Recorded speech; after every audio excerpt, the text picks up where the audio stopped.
Salve a tutti ragazzi, siamo a Tanggu Bungalow su Gili Air, che è un isolotto a largo di Bali. Stiamo parlando più o meno di un paio d'ore, 3 ore, dipende dal mare, di percorrenza tramite una barca che parte da diversi porti balinesi. E abbiamo prenotato questo alloggio con largo anticipo. Non è super economico, stiamo parlando di una 60ina d'euro, ma ci siamo trovati benissimo. Si tratta di un piccolo villaggio fatto di bungalow.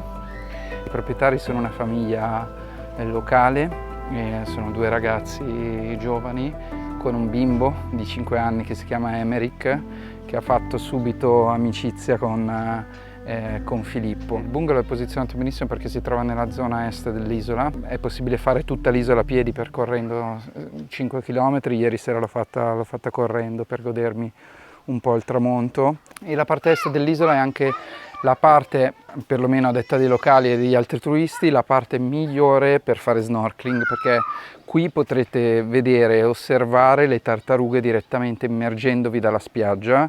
Vi vendono comunque i tour per andare a nuotare con le tartarughe, ma basta addentrarsi un po' in acqua e cercare un attimino per poter nuotare insieme a loro. E se doveste venire anche voi a Gili Air, potete appena arrivati affittare il cavallo che vi porterà in giro per l'isola, perlomeno per portare le valigie. Noi abbiamo deciso di farla a piedi perché un po' per risparmiare, un po' anche per osservare nel tragitto quali fossero le zone, le spiaggette dell'isola.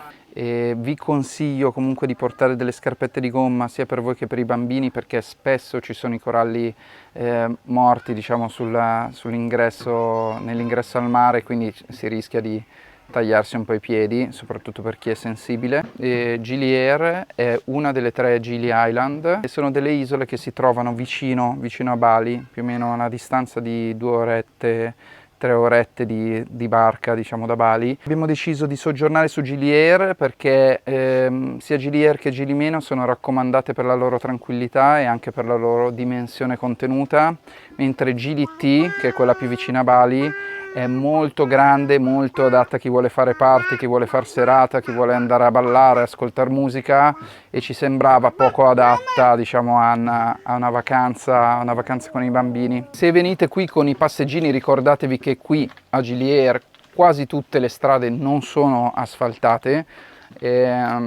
quindi ci sono dei tratti da percorrere con la sabbia e con i passeggini non è più di tanto agevole. Se siete da soli senza bimbi o con bimbi un po' più grandicelli, ma anche con bimbi piccoli, perché poi sono attrezzati, potete affittare delle biciclette, però per lo stesso motivo che vi ho appena citato legato ai passeggini, ci sono alcuni punti dove ovviamente non è più di tanto agevole perché c'è la sabbia. Ciao!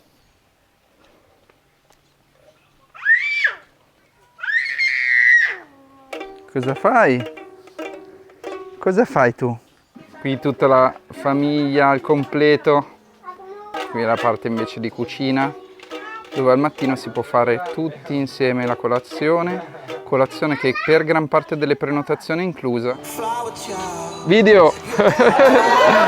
Qui ci siamo sentiti subito, sempre super accolti, perché con i bambini guai veramente, e poi sono tutti carinissimi. Il loro posticino si chiama Eugen Bar o Ugen Bar, ed è uno dei barettini più carini sulla spiaggia nella parte est dell'isola. Semplicemente pranzando qui è possibile avere i lettini tutto il giorno, piuttosto che questi mini gazebo dove fare anche riposare i bimbi e dove mangiare insieme con un po' di tranquillità e di ombra. Piccola e dolce Nicole invece si è addormentata.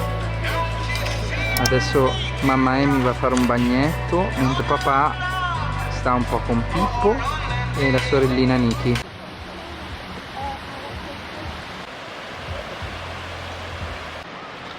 Dove vai?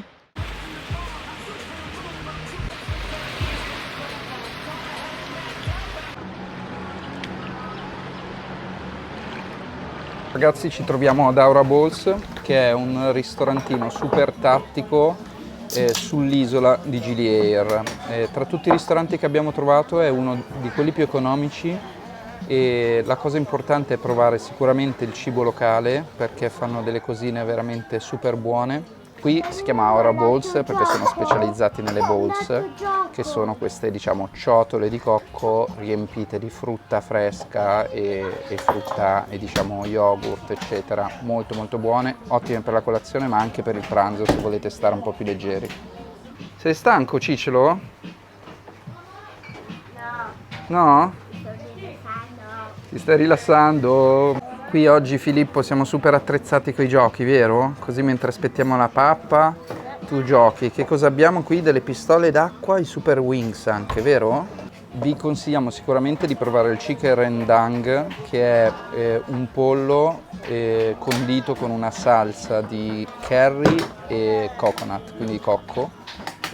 Non troppo piccante, anzi quasi per niente piccante, accompagnato da fagiolini e carote lesse.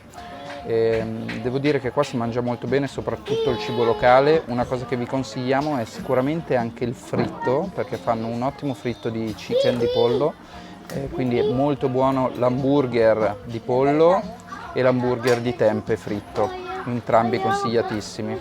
Com'è l'involtino? Scotta? Buonissimo però, vero? E noi siamo venuti qua veramente, questa è la quarta volta a mangiare da quando l'abbiamo scoperto, perché come prezzi è molto più accessibile rispetto a tanti ristoranti sulla spiaggia dove non si mangia bene, in media non si mangia benissimo, soprattutto nelle location, diciamo, che affacciano sulla spiaggia. Lì si paga un po' di più, diciamo, la posizione, e spesso per pranzo siamo andati e mangiavamo comunque sulla spiaggia per avere poi i lettini piuttosto che l'ombrellone incluso se pranzi lì, e con i bambini è sempre comodo magari per il sonnellino pomeridiano, eccetera eccetera.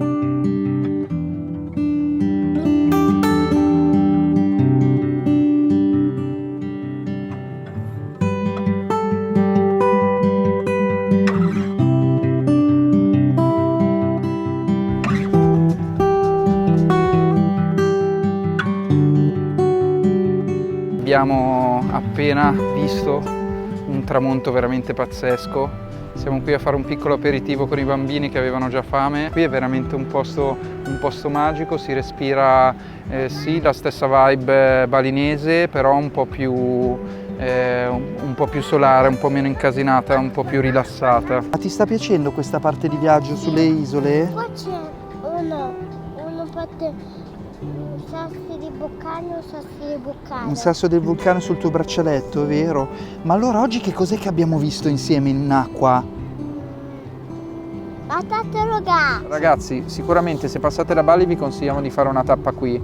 Per alcuni 10 giorni sono troppi e quasi tutti fanno 3-4 giorni. Noi eravamo partiti con l'idea di farne 5, invece abbiamo raddoppiato il tempo qui. Non ce ne pentiamo perché ci siamo resi conto che quando si viaggia con bambini, questo era il nostro primo esperimento veramente dall'altra parte del mondo, quando si viaggia con i bambini bisogna essere in ascolto, ascoltare anche quelli che sono i loro ritmi e le loro esigenze. Pian pianino stanno incominciando ad apprezzare anche loro alcuni aspetti di questo viaggio. Lui ha questa telecamera carinissima che stampa le foto direttamente, falla vedere, su gli scontrini, praticamente sulla carta che viene utilizzata per gli scontrini. Non so se rimane per sempre, però fa delle foto in bianco e nero stupende. Cioè, attenta a non perdere queste foto che col vento volano via, mi raccomando, mettili nella borsina. Da Viaggi con Bimbi è tutto. Vi ricordo che se volete supportare questo canale potete farlo semplicemente seguendolo e attivando la campanella per non perdere neanche un aggiornamento.